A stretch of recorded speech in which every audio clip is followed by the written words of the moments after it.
லூக்கா 14ஆம் அதிகாரம். ஒரு ஓய்வு நாளிலே பரிசேயரின் தலைவனாகிய ஒருவனுடைய வீட்டிலே அவர் போஜனம் பண்ணும்படி போயிருந்தார். அப்பொழுது நீர்க்கோவை வியாதி உள்ள ஒரு மனுஷன் அவருக்கு முன்பாக இருந்தான். என்ன செய்வாரோவென்று ஜனங்கள் அவர் மேல் நோக்கமாயிருந்தார்கள். இயேசு நியாயசாஸ்திரிகளையும் பரிசேயரையும் பார்த்து, ஓய்வு நாளிலே சொஸ்தமாக்குகிறது நியாயமா என்று கேட்டார். அதற்கு அவர்கள் பேசாமல் இருந்தார்கள். அப்பொழுது அவர் அவனை அழைத்து சொஸ்தமாக்கி அனுப்பிவிட்டு அவர்களை நோக்கி, உங்களில் ஒருவனுடைய கழுதையாவது எருதாவது ஓய்வு நாளில் துறவிலே விழுந்தால் அவன் அதை உடனே தூக்கி விடானோ என்றார். அதற்கு உத்தரவு சொல்ல அவர்களால் கூடாமல் போயிற்று. விருந்துக்கு அழைக்கப்பட்டவர்கள் பந்தியில் முதன்மையான இடங்களை தெரிந்து கொண்டதை அவர் பார்த்து அவர்களுக்கு ஒரு உவமையை சொன்னார். ஒருவனால் கல்யாணத்துக்கு நீ அழைக்கப்பட்டிருக்கும் போது பந்தியில் முதன்மையான இடத்தில் உட்காராதே. உன்னிலும் கனமுள்ளவன் ஒருவேளை அவனால் அழைக்கப்பட்டிருப்பான். அப்பொழுது உன்னையும் அவனையும் அழைத்தவன் உன்னிடத்தில் வந்து, இவருக்கு இடங்கொடு என்பான். அப்பொழுது நீ வெட்கத்தோடே தாழ்ந்த இடத்திற்கு போக வேண்டியதாயிருக்கும். நீ அழைக்கப்பட்டிருக்கும் போது போய் தாழ்ந்த இடத்தில் உட்காரு. அப்பொழுது உன்னை அழைத்தவன் வந்து, சிநேகிதனே, உயர்ந்த இடத்தில் வாரும் என்று சொல்லும்போது உன்னுடனே கூட பந்தி இருக்கிறவர்களுக்கு முன்பாக உனக்கு கனமுண்டாகும். தன்னைத்தான் உயர்த்துகிறவன் எவனும் தாழ்த்தப்படுவான், தன்னைத்தான் தாழ்த்துகிறவன் உயர்த்தப்படுவான் என்றார். அன்றியும் அவர் தம்மை விருந்துக்கு அழைத்தவனை நோக்கி, நீ பகல் விருந்தாவது ராவிருந்தாவது பண்ணும்போது உன் சிநேகிதரை ஆகிலும் உன் சகோதரரை ஆகிலும் உன் பந்து ஜனங்களை ஆகிலும் ஐஸ்வர்யமுள்ள அயலகத்தாரை ஆகிலும் அழைக்க வேண்டாம். அழைத்தால் அவர்களும் உன்னை அழைப்பார்கள். அப்பொழுது உனக்கு பதிலுக்கு பதில் செய்ததாகும்.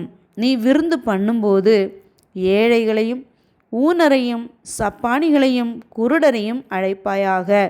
அப்பொழுது நீ பாக்கியவானாய் இருப்பாய். அவர்கள் உனக்கு பதில் செய்ய மாட்டார்கள். நீதிமான்களின் உயிர்த்தெழுதலில் உனக்கு பதில் செய்யப்படும் என்றார். அவரோடு கூட பந்தி இருந்தவர்களில் ஒருவன் இவைகளை கேட்டபொழுது அவரை நோக்கி, தேவனுடைய ராஜ்யத்தில் போஜனம் பண்ணுகிறவன் பாக்கியவான் என்றான். அதற்கு அவர், ஒரு மனுஷன் பெரிய விருந்தை ஆயத்தம் பண்ணி அநேகரை அழைப்பித்தான். விருந்து வேளையில் தன் ஊழியக்காரரை நோக்கி, நீ அழைக்கப்பட்டவர்களிடத்தில் போய், எல்லாம் ஆயத்தமாயிருக்கிறது, வாருங்கள் என்று சொல்லென்று அவனை அனுப்பினான். அவர்கள் எல்லாரும் போக்கு சொல்ல தொடங்கினார்கள். ஒருவன், ஒரு வயலை கொண்டேன், நான் அகத்தியமாய் போய் அதை பார்க்க வேண்டும், என்னை மன்னிக்கும்படி வேண்டிக் கொள்ளுகிறேன் என்றான். வேறொருவன், 5 ஏர் மாடு கொண்டேன், அதை சோதித்து பார்க்க போகிறேன், என்னை மன்னிக்கும்படி வேண்டிக் கொள்ளுகிறேன் என்றான். வேறொருவன், பெண்ணை விவாகம் பண்ணினேன், அதனால் நான் வரக்கூடாது என்றான். அந்த ஊழியக்காரன் வந்து இவைகளை தன் எஜமானுக்கு அறிவித்தான். அப்பொழுது வீட்டு எஜமான் கோபமடைந்து தன் ஊழியக்காரனை நோக்கி, நீ பட்டணத்தின் தெருக்களிலும் வீதிகளிலும் சீக்கிரமாய் போய் ஏழைகளையும் ஊனரையும் சப்பானிகளையும் குருடரையும் இங்கே கூட்டிக் கொண்டு வா என்றான். ஊழியக்காரன் அப்படியே செய்து, ஆண்டவரே, நீர் கட்டளையிட்டபடி செய்தாயிற்று, இன்னும் இடம் இருக்கிறது என்றான். அப்பொழுது எஜமான் ஊழியக்காரனை நோக்கி, நீ பெரு வழிகளிலும் வேலிகள் அருகிலும் போய் என் வீடு நிறையும்படியாக ஜனங்களை உள்ளே வரும்படி வருந்தி கூட்டிக் கொண்டு வா. அழைக்கப்பட்டிருந்த அந்த மனுஷரில் ஒருவனாகிலும் என் விருந்தை ருசி பார்ப்பதில்லை என்று உங்களுக்கு சொல்லுகிறேன் என்றான் என்று சொன்னார். பின்பு அநேக ஜனங்கள் அவரோட கூட பிரயாணமாய் போகையில் அவர்களிடமாய் அவர் திரும்பி பார்த்து, யாதொருவன் என்னிடத்தில் வந்து தன் தகப்பனையும் தாயையும் மனைவியையும் பிள்ளைகளையும் சகோதரரையும் சகோதரிகளையும் தன் ஜீவனையும் வெறுக்காவிட்டால் எனக்கு சீஷனாய் இருக்க மாட்டான். தன் சிலுவையை சுமந்து கொண்டு எனக்கு பின் செல்லாதவன் எனக்கு சீஷனாய் இருக்க மாட்டான்.